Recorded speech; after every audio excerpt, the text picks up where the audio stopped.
જો વિદ્યાર્થી મિત્રો, આજના વિડીયો લેક્ચરમાં આપણે યુનિટ 4 જેનું નામ છે માઇન્ડ, બોડી, માઇન્ડ એટલે કે મન, બોડી એટલે કે તન, શરીર, અને મેડિસિન એટલે કે દવા. એટલે કે આપણી અંદર આપણું શરીર, મન અને દવા કેવી રીતે એકજૂથ થઈને એટલે કે એક સાથે મળીને કામ કરે છે, કે તન અને મનને શું સંબંધો રહેલા છે, આ વિશે આપણે આ પાઠમાં અભ્યાસ કરીશું. તો જો શું કહી છે, if we look at different people in the world around us, we observe that all of us are not all alike. કે આપણી આસપાસની દુનિયામાં જુદા જુદા લોકો આપણે જો જોઈશું તો ખબર પડશે કે બધા એક સરખા હોતા નથી. અલાઇક એટલે કે એક સરખું હોવું, અને ઓબ્ઝર્વ એટલે કે નિરીક્ષણ કરવું. each one of us is different in many ways, both physically and mentally. Physically એટલે કે શારીરિક રીતે, અને મેન્ટલી એટલે કે માનસિક રીતે. કે આપણામાં દરેક શારીરિક તેમજ માનસિક રીતે જુદા જુદા છીએ. We ought to understand our own nature and the nature of others for our own happiness and well-being in life. કે આપણે જીવનમાં ખુશી અને તંદુરસ્તી માટે આપણે આપણો અને બીજાનો સ્વભાવ સમજવો પડે છે. અન્ડરસ્ટેન્ડ એટલે કે સમજવું, નેચર એટલે કે સ્વભાવ, હેપીનેસ એટલે કે ખુશી, the shapes and size, temperaments and character of people have lot of variation that must affect our health and happiness. કે લોકોના આકાર અને કદ, શેપ એન્ડ સાઇઝ એટલે કે આકાર અને કદ, મિજાજ અને ચારિત્ર્ય, ટેમ્પરામેન્ટ્સ એટલે કે મિજાજ, અને કેરેક્ટર એટલે કે ચારિત્ર્યમાં ખૂબ જ વિવિધતા હોય છે. આ આપણા સ્વાસ્થ્ય અને આનંદને અસર પહોંચાડે છે. એટલે કે એવું કહી શકીએ આ ફકરા ઉપરથી આપણે કે જો આપણે હંમેશા ખુશ રહેતા વ્યક્તિ હોય, પોઝિટિવ થિંકિંગ વાળા વ્યક્તિ હોય, એની સાથે જો આપણે સતત રહેતા હોઈએ તો આપણું સ્વાસ્થ્ય સારું રહે છે અને આપણને પણ ખુશી મળે છે. પણ જો આપણે કોઈ નેગેટિવ થિંકિંગ વાળા લોકો સાથે સતત રહેતા હોઈએ અને હંમેશા નાખુશ રહેતા હોય તો એના સ્વભાવની અસર આપણા જીવનમાં પણ પડે છે અને આપણે પણ ખુશ રહી શકતા નથી. અકોર્ડિંગ ટુ આયુર્વેદ મુજબ physical disease occur mainly owing to external factor like wrong diet or exposure to pathogens. કે આયુર્વેદ શું કહે છે કે રોગ ઉત્પન્ન કરનારા જીવાણુ સામે અરક્ષિત રહેવાથી કે નુકસાનકારક આહાર જેવા મુખ્ય બાહ્ય પરિબળોને લીધે શારીરિક રોગ થતા હોય છે. શારીરિક રોગ શેના કારણે થાય છે? તો એક તો રોંગ ડાયટ એટલે કે અસમતોલ આહાર અથવા તો નુકસાનકારક આહાર, અને એક્સપોઝર ટુ પેથોજન એટલે કે રોગ ઉત્પન્ન કરનાર જીવાણુ સામે આપણે આપણી જાતને રક્ષા કરી શકતા નથી. એના કારણે આપણને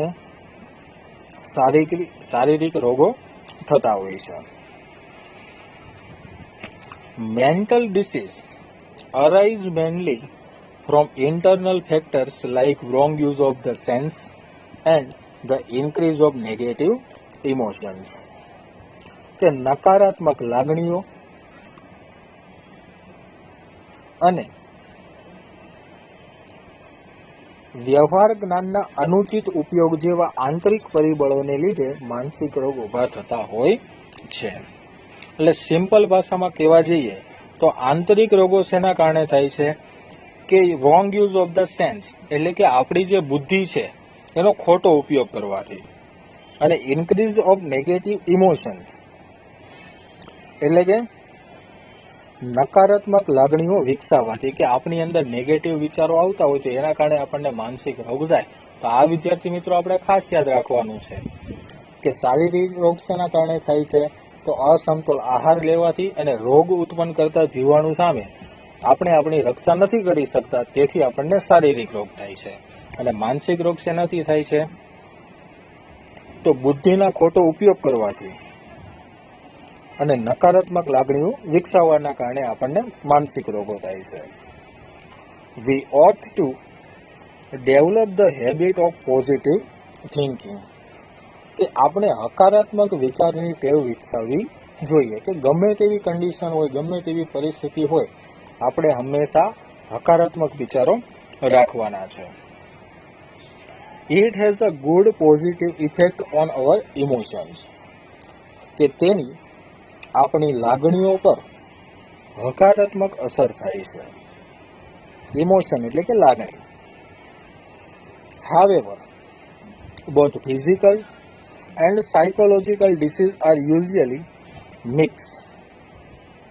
જો કે માનસિક તેમજ શારીરિક બીમારીઓ એકબીજા સાથે જોડાયેલી હોય છે. એકબીજા સાથે જોડાયેલી હોય છે એટલે કે શારીરિક રોગ હોય અને લાંબા ગાળા સુધી જો રહે છે તો એનાથી તમારા મગજ ઉપર અસર થાય અને તમને માનસિક રોગ થાય. અને જો તમને માનસિક રોગ હોય તો એના કારણે તમને બીજા શારીરિક રોગો પણ થતા હોય. એટલે કે એક રોગ બીજાના કારણે થાય છે. શારીરિક હોય તો માનસિક રોગ થાય અને માનસિક હોય તો શારીરિક રોગ થાય છે. એટલે કે એકબીજા સાથે સંકળાયેલા છે. And one seldom occur without the other.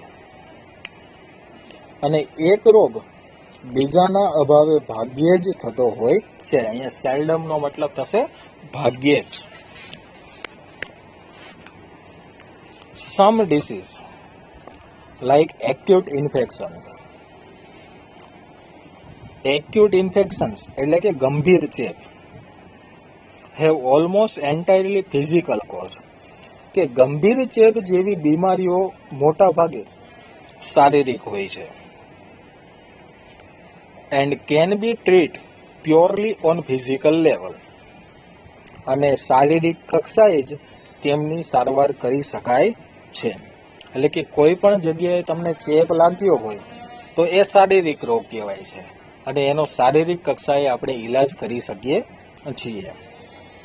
However, most diseases have psychological cause and all lasting diseases have psychological effect. જો કે મોટા ભાગની બીમારીઓના કારણ માનસિક હોય છે, સાયકોલોજીકલ એટલે કે માનસિક હોય છે, અને લાંબા સમય સુધી ચાલનારી બીમારીઓમાં માનસિક અસર હોય છે. હમણાં મેં આગળ કીધું એ રીતે કે ગંભીર ચેપ થયો છે તો એ તમને ટૂંક સમયમાં નથી સારો થવાનો, એને સારો થતા ઓછામાં ઓછા 3 થી 5 મહિના સુધીનો સમય લાગવાનો છે. પણ તમને જુદા જુદા નકારાત્મક વિચારો આવે છે કે મને આ સારું નહીં થાય તો, મને આ હશે તો, મને પેલું હશે તો, આવા વિચારના કારણે આપણે માનસિક રોગથી પણ પીડાઈએ છીએ. એટલે હંમેશા આપણે હકારાત્મક વિચારો રાખવા જોઈએ. આગળ શું કહે છે? Physical disease disturb the emotion and weakens the sense, કે શારીરિક રોગ લાગણીઓને અશાંત કરી દે છે અને તમારી બુદ્ધિને નબળી પાડી દે છે. વીક એટલે કે નબળું પાડી દેવું. which may result into physical troubles, તેનાથી તમને શારીરિક તકલીફો ઊભી થાય છે. they lead to dietary problems.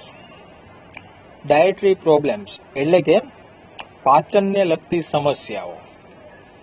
તેનાથી પાચનને લગતી સમસ્યાઓ, strain the heart and nerves, કે હૃદય અને ચેતાતંત્ર પર તણાવ આવે છે and Viken the physical body, અને શરીરને પણ નબળું પાડી દે છે. નર્વનો મતલબ થશે ચેતાતંત્ર.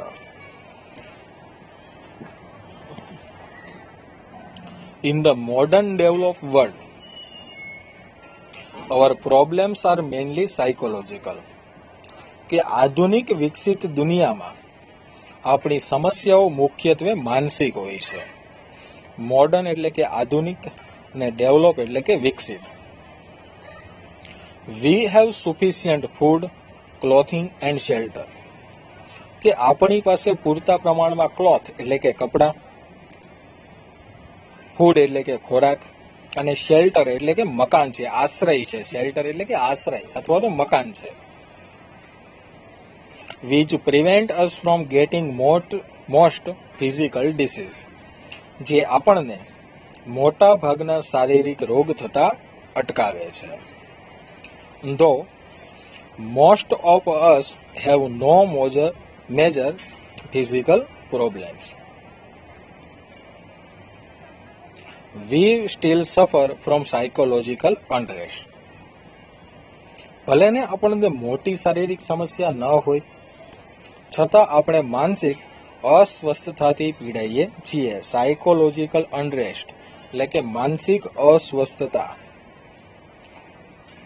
This unrest may manifest as feeling of loneliness, not being loved or appreciated, anger, stress or anxiety.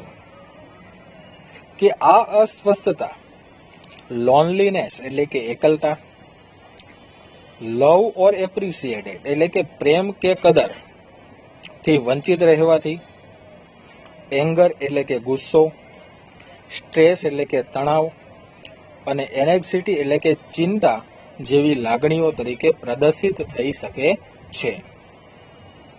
Manifest એટલે કે પ્રદર્શિત થવું. It can lead to the weakening of our physical energy. આ બાબત આપણને શારીરિક શક્તિ અથવા તો શારીરિક ઉર્જા નબળી પડવા તરફ લઈ જાય છે.